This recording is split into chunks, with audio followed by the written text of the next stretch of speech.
వ్యవసాయ రంగంలోనూ సరికొత్త టెక్నాలజీ వస్తుందన్నారు డిప్యూటీ సీఎం బట్టి విక్రమార్క. రైతులకు ఉచిత విద్యుత్ని అందించిన గొప్ప నాయకుడు వైఎస్ఆర్ అని గుర్తు చేశారు. ఇప్పుడు సీఎం రేవంత్ రెడ్డి కూడా సాగుకు ఎక్కువ ప్రయారిటీ ఇస్తున్నారని చెప్పారు. రైతు భరోసా పేరుతో ఎకరానికి 12,000 రూపాయలు అందిస్తున్నామన్నారు బట్టి. స్టార్టప్స్ ని ప్రోత్సహించడంలో రాష్ట్ర ప్రభుత్వం ముందుందన్నారు వ్యవసాయ శాఖ మంత్రి తుమ్మల. స్టార్టప్స్ కి బ్యాంకర్స్ కూడా చేయూత అందించాలన్నారు మంత్రి. హైదరాబాద్ హెచ్ఐసిసిలో ఎర్త్ సమ్మిట్ ప్రారంభించారు బట్టి Tummala.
Agriculture is not just an economic sector, it is the original soul of India.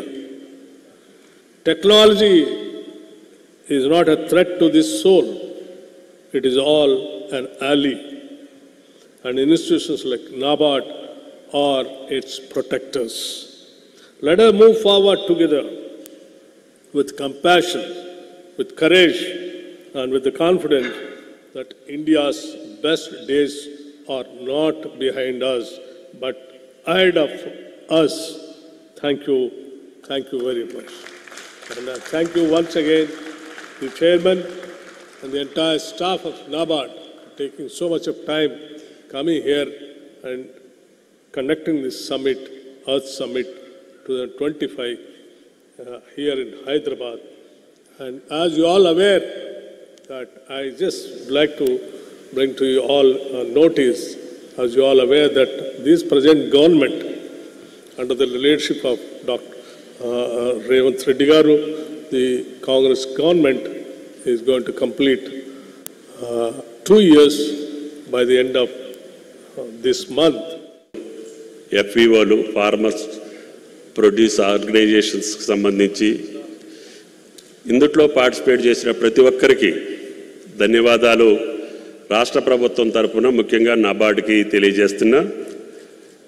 NABARD రాష్ట్ర రైతాంగ జీవితాల్లో ముఖ్యంగా గ్రామీణ భారతానికి నాకు తెలిసి గత 40 సంవత్సరాలుగా రైతాంగ సమస్యలకు అన్నిటికీ చేయూతనిచ్చేటటువంటి బ్యాంకుగా నబార్డు ఈనాడు భారత రైతాంగానికి నాకు తెలిసి చాలా సంవత్సరాలుగా ఇరిగేషన్లో కానీ మిగతా ఏ శాఖకు సంబంధించినటువంటి నబార్డ్ని అడిగినా సహాయ సహకారాలు అందిస్తూ ఈనాడు రైతాంగానికి చేదోడు వాదోడుగా ఉన్నటువంటి ఈ జాతీయ గ్రామీణ బ్యాంకుకి ధన్యవాదాలు తెలియజేస్తున్నాం. రైతాంగ పక్షాన విలువలను పెంచుకొని ఆదాయాన్ని పెంచుకొని రైతాంగాన్ని స్థిరంగా నిలబడేటట్టుగా ఉండాలి అంటే ఈ ఆవిష్కరణలు అత్యంత అవసరం. కాబట్టి దీన్ని ఇన్ని కోణాల్లో అందరినీ ఏకం చేసి ఈ యొక్క సమ్మిట్ని నిర్వహిస్తున్నటువంటి నబార్డుకి ప్రత్యేకంగా ధన్యవాదాలు తెలియజేస్తూ రాష్ట్ర ప్రభుత్వ పక్షాన మీకు ఏ రకమైనటువంటి సహాయ సహకారాలు కావాలన్నా తప్పకుండా స్టార్టప్లకి, అదేవిధంగా బ్యాంకర్స్కి, అదేవిధంగా మార్కెటింగ్ చేసేటటువంటి ప్రతి ఒక్కరికి కూడా తెలంగాణ ప్రభుత్వం సిద్ధంగా ఉంది. వ్యవసాయ పరంగా గౌరవ ముఖ్యమంత్రి రేవంత్ రెడ్డి గారి నాయకత్వంలో సమస్యలు ఉన్నప్పటికీ పెద్ద ఎత్తున సుమారు 1,00,000 కోట్లు పైబడి భట్టి గారి ఆధ్వర్యంలో ఈ 1 సంవత్సరన్నర కాలంలోనే రైతాంగాన్ని ఖర్చు పెట్టాం. ఆ ఖర్చు ఆ యొక్క రైతుల యొక్క జీవితాల్లో వెలుగులు నింపాలని, తద్వారా భారత ఆర్థిక వ్యవస్థలో భాగస్వామ్యమైనటువంటి వ్యవసాయాన్ని ముందుకు తీసుకెళ్లాలని, వ్యవసాయ రంగం లేకుండా భారత ఆర్థిక వ్యవస్థ స్థిరంగా నిలబడటానికి అవకాశం లేదు. కాబట్టి కోట్లాది మంది ప్రజల ఆధారితమైనటువంటి వ్యవసాయాన్ని మనం ఆర్థిక పరంగా వెసులుబాటు వచ్చేటట్టుగా మనం ఈ టెక్నాలజీని, ఈ యొక్క పరిశ్రమల్ని, అదేవిధంగా మార్కెటింగ్ని, స్టోరేజ్ని, ఎక్స్పోర్ట్స్ని ప్రమోట్ చేసుకుంటూ ఈ యొక్క వ్యవసాయ రంగాన్ని ముందుకు తీసుకెళ్ళటం కోసం స్టార్ట్ చేసేటటువంటి స్టార్టప్లన్నీ విజయవంతంగా ముందుకు వెళ్ళాలి అని అంటే అందరి యొక్క సమన్వయ సహకారం ఉండాలి.